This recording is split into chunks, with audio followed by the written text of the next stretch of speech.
2026 તુલસી શ્યામથી જ્યારે યાત્રાની શરૂઆત થઈ તો યાત્રાની અંદર ત્યાં પણ હજારોની સંખ્યામાં ખેડૂતો ઉપસ્થિત રહ્યા.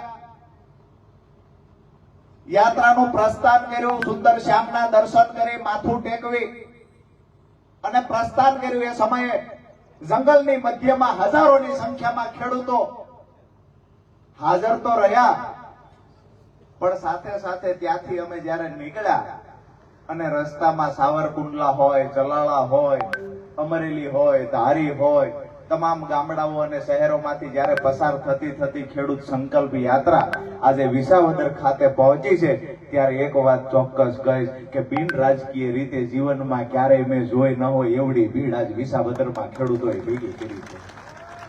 વિસાવદરની અંદર મોટી સંખ્યામાં ખેડૂતો ઉપસ્થિત રહ્યા ને એ સ્વયંભૂ રહ્યા. આ સૌથી મોટી મહત્વની વાત છે. અહીંયા બાર રોડ પર જે ગાડીઓ પાર્કિંગ થઈ છે, દૂર દૂરથી સમય પોતાનો ખર્ચી અને ખેડૂતો આવ્યા છે. માતાઓ બહેનો પણ અહીંયા મોટી સંખ્યામાં ઉપસ્થિત છે, ત્યારે એમનું પણ સ્વાગત કરીએ. આ તકે મહત્વની વાત કે ખેડૂત સંકલ્પ યાત્રાની શરૂઆત શા માટે થઈ? સંકલ્પ શેનો લેવાનો છે? તો ગુજરાતમાં હાલ બિન રાજકીય રીતે ખેડૂતો માટે લડતા સંગઠનો ખરા, પણ આખા ગુજરાતમાં જેનો વ્યાપ હોય એવા સંગઠનો ગણ્યા ગાંઠ્યા રહ્યા છે. રાજકીય પાર્ટીઓ ખેડૂત સંગઠનને ખાઈ જવાનું કામ કરે છે. કોઈ ખેડૂત આગેવાન બહાર આવ્યો, ખબર પડે કે ખેડૂતોનો પ્રેમ મળી રહ્યો છે, ખેડૂતો આ આગેવાનની સાથે જશે, આવી જ્યારે ખબર પડે ત્યારે રાજકીય પાર્ટીઓ એક થઈ અને ખેડૂત નેતા અને ખેડૂતો વચ્ચે દિવાલ ઊભી કરવાનું કામ કરે છે ને એ મેં હળદરની ઘટના પછી જોયું છે. દોસ્તો, મહત્વની વાત એ છે કે સંકલ્પ શેનો કરવા નીકળ્યા છીએ? તો રાજુ કરપડાએ જોયું છે કે મારા ખેડૂતોને દેવામાંથી કેમ બહાર કાઢી શકાય. છેલ્લા 8 વર્ષથી ખેડૂતો માટેની લડાઈ લડતો આવ્યો છું અને કાયમ માટે જ્યારે જરૂર પડશે ને ત્યારે ખેડૂતોની વચ્ચે ઉભો રહેવાનો છું. છેલ્લા 8 વર્ષથી લડ્યા, 5 વર્ષ આમ આદમી પાર્ટીમાં રહીને પણ ખેડૂતો માટે કામ કર્યું. જ્યારે જ્યારે જરૂર પડી છે ત્યારે ખેડૂતોએ બોલાવ્યા છે, ત્યારે ખેડૂતોની વચ્ચે રહ્યા છે. અનેક એવા ખેડૂતોના લાભ અપાવવાની વાત હોય તો રાજકીય પાર્ટીના પ્લેટફોર્મ પર હતો એના કરતા પણ વધારે લાભ અપાવી શક્યો છું જ્યારે બિન રાજકીય લડાઈ લડતો હતો. દોસ્તો, 2018, 19, 20 સતત અતિવૃષ્ટિ થઈ. સુરેન્દ્રનગર જિલ્લા સહિત સૌરાષ્ટ્રમાં પાક નુકસાન થયું. એ વખતે પણ બિન રાજકીય લડાઈ લડ્યા અને ખેડૂતોનું વળતર ચૂકવડાવ્યું. અહીંયા હાઈ ટેન્શન લાઈનના પ્રશ્ન હોય તો પણ ભલે, જમીન સંપાદનના પ્રશ્ન હોય તો પણ ભલે, જમીન માપણીમાં થયેલી ભૂલોની સામે લડત લડવાની વાત હોય તો પણ ભલે, જ્યારે જ્યારે પણ ખેડૂતો સાથે અન્યાય થયો ત્યારે ખેડૂતોની વચ્ચે ઉભા રહીને ખેડૂતો માટે લડ્યા છીએ. ઘણા લોકો કહેતા કે ખરેખર આ પાર્ટી છોડીને તમે મેદાનમાં ઉતર્યા છો, જાહેરાત તો કરી દીધી છે, પણ સાથ કોણ આપશે? તો દીવાર પિક્ચરમાં એક ડાયલોગ આવે છે, માં મેરી સાથ હૈ. હું અહીંયા કહું છું મારી માં મારી હારે છે, એના આશીર્વાદ ભેગા છે, પણ હજારો ખેડૂતો મારી સાથે છે. આજે અહીંયા પ્રૂફ કરી દીધું છે. દોસ્તો, જ્યાં સુધી તમારો સાથ અને સહકાર મળતો રહે છે, કોઈ તાકાત નથી કે રાજુ કરપડાને ખતમ કરી શકે. પ્રયત્ન ઘણા બધા થાય છે. પાર્ટી છોડતાની સાથે સૌથી વધારે મેં જેના માટે કામ કર્યું હતું એ જ પાર્ટીએ સૌથી વધારે ગાળો દીધી. દુઃખ એ વાતનું છે કે આ વિસાવદરમાં તમે બધા એના સાક્ષી છો, જેના માટે રાત દિવસ મહેનત કરી 1.5 મહિના સુધી વિસાવદરમાં રોકાયા, પરિવારથી દૂર રહ્યા, 1.5 મહિના સુધી રાત દિવસ મહેનત કરી, સંઘર્ષ કર્યો, પરિણામ લઈ આવ્યા. બદલામાં રાજુ કરપડાને મળ્યું શું? તો રાજુ કરપડા કેવી રીતે જેલમાં રહે એના પ્રયત્ન થયા. ઘણા લોકોને આવું થતું હોય છે, શા માટે રાજુ કરપડા એક જ વ્યક્તિને ટાર્ગેટ કેમ કરે છે?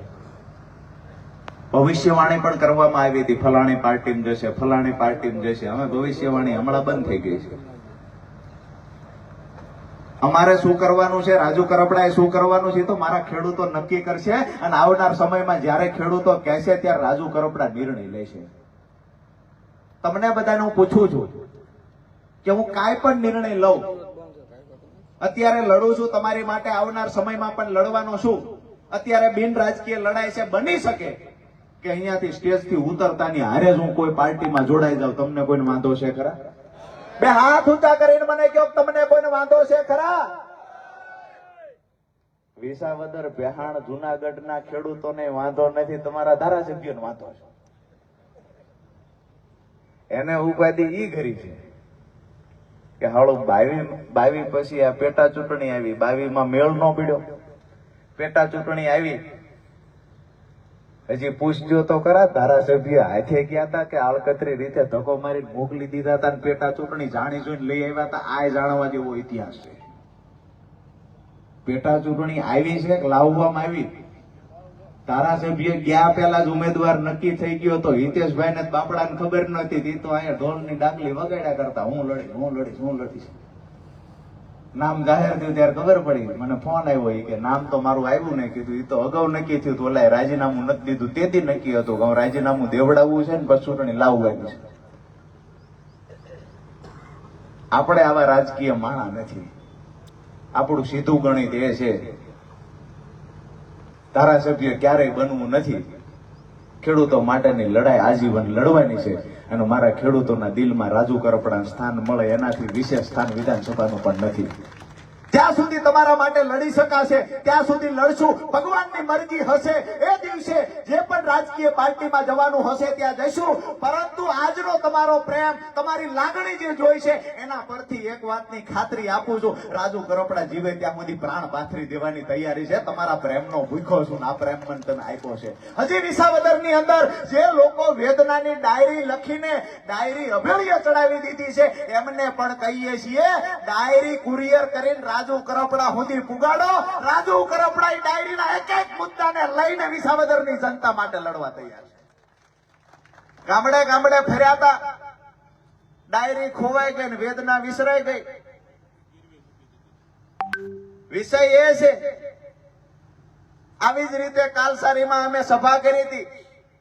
કોઈને ટાર્ગેટ કરવા નથી આવ્યો, પણ શરૂઆત એ તરફથી થઈ છે તો ઓછો નથી ઉતરવાનો એ ખાતરી આપું છું. તમારો બધાનો રાજીપો છે ને? હાથ ઊંચા કરીને કહેજો ઓછું નથી ઉતરવું ને. ખેડૂતો ભેળા રહેશે ને? હાથ ઊંચા કરીને કહેજો. અરે 2027 માં જવાબ આપવા તૈયાર છો? હાથ ઊંચા કરીને કહેજો. મીડિયાના મિત્રોને કહીએ છીએ કે જે જોતાય હશે ત્યાં એના સુધી આ સમાચાર પુગાડાવી દેજો. તાલુકા જિલ્લાની ચૂંટણી આવે છે, રાજુ કરપડાને ગાળ્યો દીધી છે, એનો બદલો જો મારો જગતનો બાપ ન લે તો મને તમે કહેજો. તૈયાર છો ને બધા? અમે તો આભાર માની અને દરવાજાની બહાર નીકળી ગયા હતા. બહાર નીકળતા ગાળો દીધી, સાંભળી લીધું, મેદાન છોડી દીધું તો વાહે આવ્યા. છેલ્લે પ્રેસ કોન્ફરન્સ કરવા 2 FIR લઈને આવ્યા. એ દિવસે મન બનાવી લીધું કે ભાગતા છોડતા નથી. આપણે એમની પાછળ પરસેવો પાડ્યો છે, તેમ છતાંય આપણને છોડતા નથી. આવી જ રીતે આગામી દિવસોમાં બીજા લોકોને પણ હેરાન કરે, બીજાને પણ ભોગ બનાવશે. એક દિવસ રાજુ કરપડાએ બહાર આવવું જોઈશે. આવનાર ભવિષ્યમાં બીજા તો હેરાન ન થાય. જે હળદરની ઘટના બની, ખેડૂતો મારા ભરોસે આવ્યા હતા. મેં તારીખો પણ અનેક વખત આપી છે કે આ તારીખે કોઈ હાજર ન રહ્યું. જે ઘટનાક્રમ ઘટી ગયો એને હવે રિપીટ નથી કરવો. આપણો જે ખેડૂતોનો સંકલ્પ છે કે ખરેખર શા માટે આજે આપણે ભેગા થયા છીએ, તો મેં સંકલ્પ કર્યો છે કે હું સૌરાષ્ટ્રના 7 જિલ્લામાંથી ખેડૂતોને ભેગા કરી અને ખેડૂતોને એક મંચ પર લાવવાનું કામ કરીશ. બિન રાજકીય રીતે દરેક તાલુકા અને જિલ્લા મથકે ખેડૂત સમિતિ બનાવીશું. મજબૂત જ્યારે સંગઠન બની જશે ત્યારે મહત્વના 3 મુદ્દા ખેડૂતોને કેમ કરીને દેવામાંથી બહાર કાઢી શકાય, ખેડૂતોનું દેવું માફ થાય. બીજો મુદ્દો કે ફરી વખત ખેડૂત દેવાદાર ન બને એટલે ખેતર સુધી સિંચાઈનું પાણી પહોંચવું જોઈએ. અને ત્રીજો મુદ્દો ખેડૂતોને પાકના પૂરતા ભાવ મળવા જોઈએ, જેવી રીતે સ્વામિનાથન આયોગની ભલામણ હતી એમએસપી કાયદો બનાવવા માટે થઈને. એમએસપી કાયદો જ્યાં સુધી ન બને ત્યાં સુધી ટેકાના ભાવે જે પણ પાકની ખરીદી થાય છે એ પૂરતા પ્રમાણમાં જેટલું પણ ઉત્પાદન થાય એની ખરીદી થઈ જવી જોઈએ. અને ખેડૂતોને ખરેખર મોંઘવારી જે ઉત્પાદન ખર્ચ વધે છે એ પ્રમાણે પાકનો ટેકાનો ભાવ પણ મોંઘવારી પ્રમાણે નક્કી થવો જોઈએ. આ ત્રણ મુખ્ય મુદ્દા છે. બાકીના સાથે જે મુદ્દાઓ છે તો હાઈ ટેન્શન લાઈનને લઈને જે ખેડૂતોને હેરાનગતિ થાય છે, જેમાં ખેડૂતોનું વળતર પૂરતું ચૂકવવામાં આવતું નથી, કંપનીઓ ખેડૂતો પર દાદાગીરી કરે છે. આવનાર સમયમાં એના માટે પણ લડીશું. સિંચાઈના પાણી માટે તો વિસ્તારવાઇઝ જ્યાં જ્યાં પાણી નથી પહોંચ્યું ત્યાં લડીશું. આ જ વિસ્તારની અંદર જંગલ વિભાગનો જ્યારે પ્રશ્ન હોય છે ત્યારે એના મુદ્દે પણ જ્યારે તમે હાકલ કરશો ત્યારે તમારી ભેળા ઉભા રહેશું ને એના માટે થઈને લડશું. તે કોઈ પણ જેલનો ડર બતાવે, કોઈએ ડરપોક કીધા, કોઈએ ભાગેડું કીધા, કોઈએ ગદ્દાર કીધા, જેવા એમની પાર્ટીમાં હતા ત્યાં સુધી મળદ મુસાળો હતો ને રાજુ કરપડા ને 56 ની સાથી મળદ મુસાળો બધું હતું. પાર્ટી છોડીને 20મી મિનિટે રાજુ કરપડા ગદ્દાર થઈ ગયો, ડરપોક થઈ ગયો. એમના રમકડાઓ આજકાલ ખૂબ મીડિયામાં ખૂબ ઉછળકૂદ કરે છે, ખૂબ ઉછળકૂદ કરે છે. એમના ધારાસભ્યના રમકડાઓ ગામડે ગામડે ન ફરાય, વિધાનસભાના દરવાજે જવું જોઈએ, ધરણા પર બેસી જવું જોઈએ. આમ આદમી પાર્ટીના એના નેતાઓ આવી વાતો કરે છે. આજે ગરવા ગિરનારની સાક્ષીએ કહું છું, રાજુ કરપડા આવતીકાલે બેસી જવા માટે તૈયાર છે. જ્યાં સુધી દેણા માફ ન થાય ત્યાં સુધી રાજુ કરપડાની વિધાનસભાના દરવાજા બહાર ધરણા પર બેસી જવાની તૈયારી છે. જો વિસાવદરના ધારાસભ્યની તાકાત હોય તો મારી ચેલેન્જ સ્વીકારે. અમે બે તૈયાર છીએ, મારી તૈયારી છે. તમારી તૈયારી હોય, ખેડૂતો માટે લાગણી હોય તો આવી જાઓ. જો ધરણાથી પ્રશ્ન સોલ્વ થતો હોય તો મારી તૈયારી છે. પણ તમે તો કાયમથી એ કામ કર્યું છે. અમારા ગામડાઓમાં બે ખૂટિયા બાજતા હોય શિષ્કારવાનું કામ કોઈ કરે. અહીંના ધારાસભ્યએ શિષ્કારવાનું કામ કર્યું છે. કેસ થયા જેટલી વાર થયા એટલી વાર કેસ રાજુ કરપડા ઉપર જ થયા અને મેં ઉપાડો એવો લીધેલો.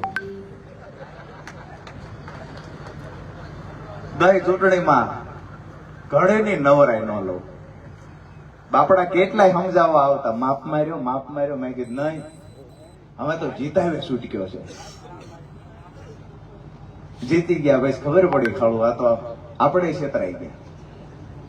પણ હવે આવનાર સમયમાં તમને પણ વિનંતી કરું છું કે જે પણ વાતો કરે છે મીડિયા સામે આવીને આ વાતોમાં ભરમાઈ જતા નહીં. જ્યારે પણ કોઈ વાતો કરે કે અહીંયા એમએસપી કાયદો બનવો જોઈએ, ચાહે ભાજપની સરકારમાંથી કોઈ વાતો કરે, કોંગ્રેસની સરકારમાં, કોંગ્રેસની જ્યાં પણ હશે ત્યાંથી પણ કોઈ વાતો કરે, આમ આદમી પાર્ટીના નેતાઓ પણ જો વાતો કરતા હોય તો એને પણ કહેવાનું તમે પંજાબની અંદર એમએસપી કાયદા માટે લડી રહેલા ખેડૂતોને શા માટે દંડા માર્યા છે? તમે પંજાબમાં કેટલી કલાક વીજળી આપો છો? આપણે બેની તુલના નથી કરવી, પરંતુ અહીંયા જે ખેડૂતોનું દુઃખ છે એ માટે લડવાના છીએ. અહીંયા જે આમ આદમી પાર્ટીના નેતાઓ ખેડૂતો માટે રેલીઓ કાઢે છે એ એની સરકાર છે, ત્યાં શું આપે છે? આ પણ એક સવાલ પૂછવા જેવો છે. અને જાહેર મંચ પર ડિબેટ કરવા તૈયાર હોય તો રાજુ કરપડા એ ચેલેન્જ આપે છે કે આમ આદમી પાર્ટીની સરકારે જે કાંઈ આપ્યું હોય એ મુદ્દા મને ગણાવજો. અને પંજાબના ખેડૂતો પણ મારા સંપર્કમાં છે. એ ખેડૂતો જે લડાઈ લડે છે અને એ લડાઈમાં સરકારે કેટલા ખેડૂતોને જેલમાં પૂરી દીધા ને એના આંકડા ભેગા છે. એટલે સીધી વાત છે, કાગડા બધે કાળા છે. અમે આવનાર સમયની અંદર જ્યારે સંગઠન મજબૂત બનશે ત્યારે ચોક્કસથી ખાતરી આપું છું કે જેવી રીતે આક્રમકતાથી લડતા એ જ આક્રમકતાથી લડવાના છીએ. એ જ આક્રમકતાથી ભાજપ સરકાર હશે ને તો ભાજપ સરકારને કાન આંબળશું. અને એ પણ ખાતરી આપું છું કે આવનાર સમયમાં જેવું 7 જિલ્લાનું અંદર સંગઠન મજબૂત બની જાય, ગામડા સુધીની સમિતિ બની જાય, અરે તમે સમિતિ બનાવવાની તૈયારી રાખો. રાજુ કરપડાની લડવાની તૈયારી છે. અને એ જ હળદળ વાળી જો ફરીવાર ગુજરાતમાં ન કરું તો રાજુ કરપડા નામ બતાડી દેવાનું. આ જ સરકારની સામે લડી લેવાની અમારી તૈયારી છે. પણ કોક શિષ્કારે અને જેલમાં પુરાવી દેવા માટેના પ્રયત્ન કરે તેવી મૂર્ખામી નથી કરવાની. આયોજન પૂર્વક લડવાનું છે. સિંચાઈના પાણી માટે પરિણામ સુધી લડવાનું છે, તેના માફ થાય એના માટે લડવાનું છે, પાકના પૂરતા ભાવ મળે એના માટે લડવાનું છે. અરે અમે કડતા માટે લડ્યા, એમાં પરિણામ લઈ આવ્યા છીએ. મૂળી તાલુકામાં સિંચાઈના પાણી મુદ્દે લડ્યા, 45 ગામની અંદર સિંચાઈનું પાણી પહોંચાડવામાં સફળતા મેળવી છે. ચોટીલાની અંદર 20 થી વધારે ગામોની અત્યારે જે નાણાકીય મંજૂરી મળી ગઈ છે એમાં પણ સફળતા મળી છે. અરે આવનાર સમયમાં અમારે જહ જોતો નથી, અમારું કામ ને અમારું સપનું એ છે કે અમારા ખેડૂતના ખેતર સુધી પાણી પહોંચે. અમારા જગતના બાપના દીકરા કોઈના કારખાનાના મજૂર બનવા માટે લાચાર છે, ત્યારે પીડા સૌથી વધારે રાજુ કરપડાન થાય છે. અહીંયા અમારી માતાઓ બહેનો બેઠેલા છે, બાળપણમાં પોતાના મા બાપના ઘરે હોય ત્યારથી કામ કરવાની શરૂઆત કરે, સાસરે જાય ત્યાં પણ કામ કરે. 40-45 વર્ષની ઉંમર થાય ને એના ઘરે જયારે દીકરા દીકરીના લગ્ન આવે ને તેથી માવડિયુંને પોતાનું હોનું ભંગાવવું પડે ને કાંઈ ગીરવે મૂકવું પડે વવારું ચડાવવા માટે. આ પીડા રાજુ કરપડા છે. આ પીડા એ સમજી શકે જે પરિવાર લઈને બેઠા છે. આ પીડા એ સમજી શકે કે જેને ખેતી કરી છે, જેને દેણું જોયું છે. પરિસ્થિતિ ખરેખર પાકમાં મહેનત કર્યા પછી ભાવ ન મળે ત્યારે પરિસ્થિતિ શું થાય, આ પીડા એ સમજી શકે. અમારો નાંગાણીનો દીકરો ચોટીલા તાલુકાના ધારે ગામથી પાકના પૂરતા ભાવ ન મળ્યા, જ્યારે ફીસના પૈસા લેવા આવેલો એન્જિનિયરનો સ્ટુડન્ટ ફીના હિસાબ એને કર્યો, એગ્રો વાળાને ચૂકવવાના, ટ્રેક્ટર વાળાને ચૂકવવાના. એને થયું કે મારા બાપને માથે દેણું દિવસે દિવસે વધતું જાય છે, મારો અભ્યાસ ચાલુ છે, ક્યાંક ને ક્યાંક હું મારા બાપને દેવાદાર બનાવું છું. સારી જોબ મળી જાય તો સારું છે, નહીતર શું કરશું. આ વિચારમાં છોકરો અહીંયા આવ્યો, જસદણ ખાતે કપાસ વેચવા ગયા, દીકરો ભેગો ગયો. દીકરાએ કહેલું કપાસનો હિસાબ કરી અને જે તમારે ચૂકવવાના છે ચૂકવાના, ઉપરના પૈસા વધશે એમાંથી હું ફીના પૈસા લેતો જાય છે. ભાવ થઈ ગયો, વજન થઈ ગયો અને દીકરાને ખબર પડી, ચોટીલાના ધારેના નાંગાણીના દીકરાને ખબર પડી, હિસાબ કર્યો ત્યારે કે પૈસા તો એગ્રોન ટ્રેક્ટર વાળાના ચૂકવવામાં ખૂટે છે, એમાં ફી કેવી રીતે લઈ જાય છે.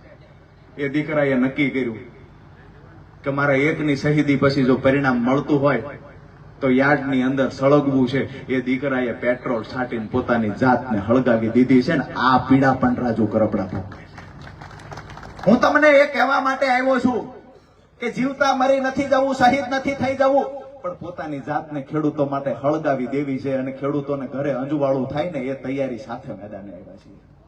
તમને પણ બધાને નમ્ર વિનંતી કરું છું કે આવનાર સમયમાં જ્યારે પણ તાલુકાની ચૂંટણી હોય, જિલ્લાની ચૂંટણી હોય, માણસને ઓળખજો.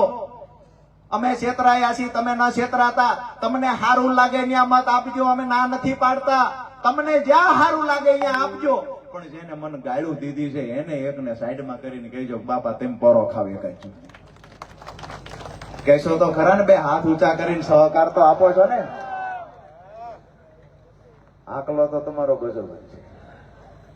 હવે મને લાગે છે ઘણા એવી વાતો કરતા હોય છે, રાજુ કરપડાએ હોપારી લીધી છે, આમ આદમી પાર્ટીને પતાવે હોપારી લીધી. એટલે હું એટલો મજબૂત હતો, એ પાર્ટી છોડ્યા પછી મને ખબર પડી. હું હોપારી લઉં, આખી પાર્ટી પતી જાય, તમારે બધાને ઘરે વયું જ જવું જોઈએ. શું કામ લડવી જ જોઈએ ચૂંટણી?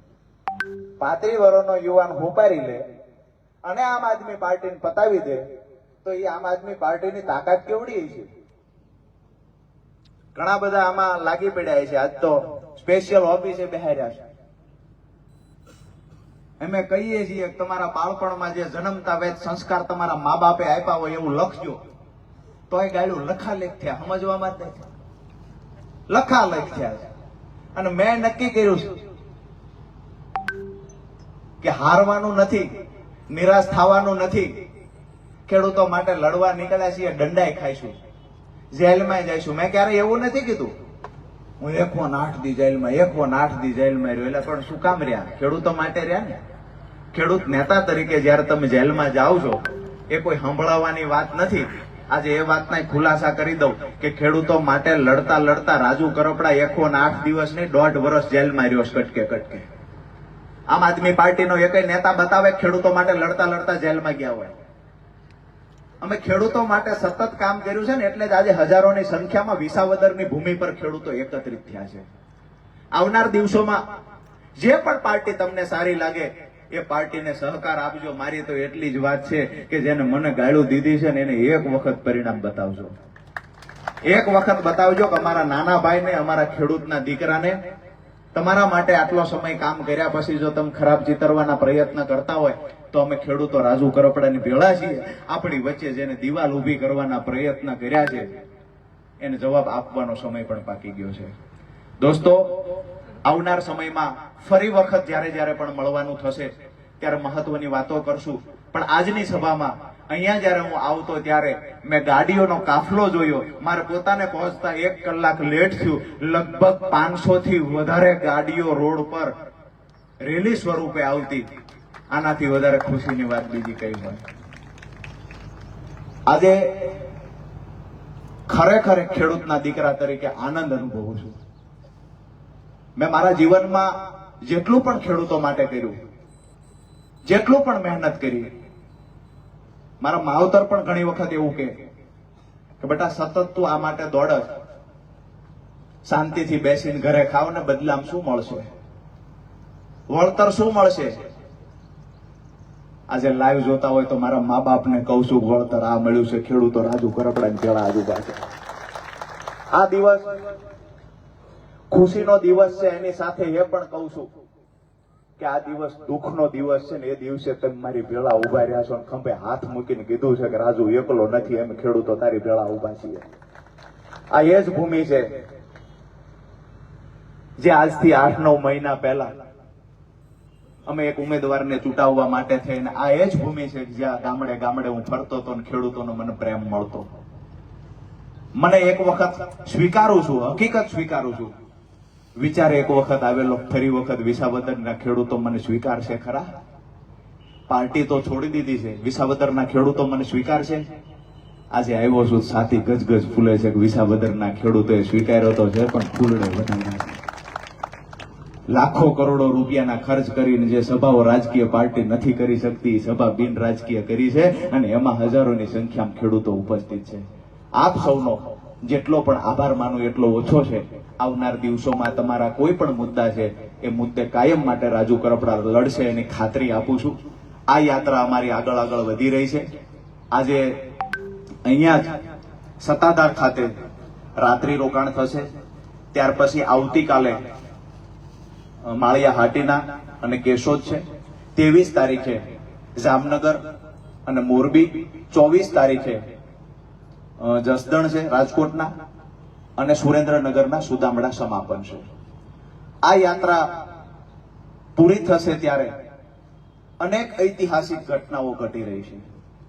યાત્રા પૂરી થશે ત્યારે કેટલા જિલ્લાઓમાં, કેટલા તાલુકાઓમાં સમિતિ તૈયાર થઈ છે એની પણ યાદી જાહેર કરીશું. આવનાર સમયમાં કોઈ પણ રાજકીય પાર્ટી હશે તો એને ખબર પડશે ખરેખર ખેડૂતોની તાકાત શું છે. આ તાકાત બતાવવા માટે મળવાનું છે. તમારે બધાએ હંમેશા સાથ સહકાર આપવાની તૈયારી રાખવાની છે. તમારા બાળકોની અને ભવિષ્યની ચિંતા કરવા માટે રાજુ કરપડા રાત દિવસ એક કરવા તૈયાર છે. ક્યારેય કોઈ એવું કહેતા હોય કોઈ લેંગા વાળા, બંડી કોટી વાળા, લીલનના કપડા વાળા, વીવીઆઈપી સૂટ વાળા, આ બધા જ નેતાગીરી કરીએ કે તેને કહીએ છીએ એમે જગતના બાપ છીએ, અમને કોઈને જીતાડીને ગાંધીનગર મોકલતા આવડે છે ને તો ત્યાંથી પાછો લાવતા આવડે છે. જે મુદ્દાઓ આપ્યા હતા એમાં નથી પડવું, વચનો પૂરા થયા એમાં નથી પડવું, ખાડા બુર્યા ન બુર્યા એમાં નથી પડવું. મારી વાત એટલી છે કે બે કામ તો ઘણા વખત વિસાવદરના લોકો માટે કર્યા હોય. ગાંધીનગરમાં વિધાનસભામાં લઈ જઈને ફોટા પડાવવાનું કામ તો બધા લોકો કરી શકે છે, પરંતુ વિસાવદરની જનતા આજે પૂછે છે ખેડૂતો માટે શું કર્યું? વિસાવદરની જનતા પૂછે છે કે નાત જાતના વાડા પાડવાનું બંધ કરો અને અમારા ખેડૂતોને એક મંચ પર લાવી અમારા ખેડૂતોના પ્રશ્નનું નિરાકરણ લાવવા આગળ વધો. મારી વાત સાચી છે હા કે ના? બધા એ પૂછો છો પણ અહીંયા રસ જ નથી. અહીંયા તો રીલ્સ બનાવવાની, ફોટા બનાવવા, વિડીયો બનાવવા, આ સિવાય બીજામાં રસ નથી. આવનાર સમય છે, ઓળખી જજો. તમારી પાસે બધી તાકાત છે. વધારે વિશેષ કઈ નથી કેવું. દાંતને જીભને ભલામણ ન હોય, પણ જે દિવસે તાલુકા જિલ્લા પંચાયતનું પરિણામ આવે એ દિવસે જો પરિણામ મેં વિચાર્યું છે એવું આવશે તો સમજી જાય કે જે ગાળો દીધી છે એનો બદલો ખેડૂતોએ લીધો છે. માત્ર વિસાવદરમાંથી નહીં, સૌરાષ્ટ્રના તમામ જિલ્લાઓમાંથી જ્યાં જ્યાં આપણી રેલી પસાર થાય છે અને અમે હજી કહીએ છીએ કે અમને છંછેડશો નહીં, અમને કોઈ રસ નથી તમારામાં, અમને છંછેડશો નહીં. પણ જો સતત તમે આ ચાલુ જ રાખશો, અમને બદનામ કરવાનું ચાલુ રાખશો. આજે પત્રકાર મિત્રએ પૂછ્યું કે તમે કેમ એકને જ ટાર્ગેટ કરો છો, કેમ એક પાર્ટીને જ ટાર્ગેટ કરો છો, સરકારમાં તો ભાજપ છે. મેં કીધું હું એ જ પૂછું છું, આખી પાર્ટી મને કેમ ટાર્ગેટ કરે છે, એને વાંધો જ ભાજપ હોવો જોઈએ. જ્યારથી રાજીનામું આપ્યું ને રખવાયા થયા છે. અને એવડી જ તાકાત હતી તમારી ટીમમાં તો વિધાનસભાની ચૂંટણી વખતે પણ હવે અત્યારે હમણાં રમકડા અમુક જેલમાંથી તાજા છૂટ્યા છે, નવું આણું વળીને આવે ને જે કોઈ પણ વવારું સ્વાભાવિક છે. બહેનોને ખબર છે કે પાસથી સ્વાભાવિક છે, બધું સારું લાગે. ભેગા ને ભેગા રહેશે તો મને લાગે લાંબી ટૂરમાં જાય છે, એમે તો અનુભવ્યું છે. અને આ જે ઉછળકૂદ કરે છે મને તો એવું લાગે છે કે ઈ ચાવી જેવી ભરાય છે. મારા હું સમજતો બધું LLB ભણ્યો તો, જાહેર જીવનમાં હતો, મને એવી ભરી હું કોઈનું નતો માનતો. હવે ન્યા ભરાણી છે, લખી રાખજો. મોકલે છૂટક્યો, જેના ખંભે હાથ મૂક્યો એ ગયો. મારા ખંભે હાથ મૂક્યો, તમારી વાત જ ન થાય ને તમે તો હું તો મંડાઈ વિડ્યો, વાત જ ન થાય. કેટલું હાલી ગયા પછી ખબર પડી, છેટું પડી ગયું. વિષય એ છે બહુ સમજવા જેવી વાત છે, જે અહીંયા લાઈવના માધ્યમથી પણ સાંભળે છે, જોવે છે. તમે બધા મોટી સંખ્યામાં ઉપસ્થિત છો ત્યારે વધારે વિશેષ વાત કાંઈ નથી કરવી.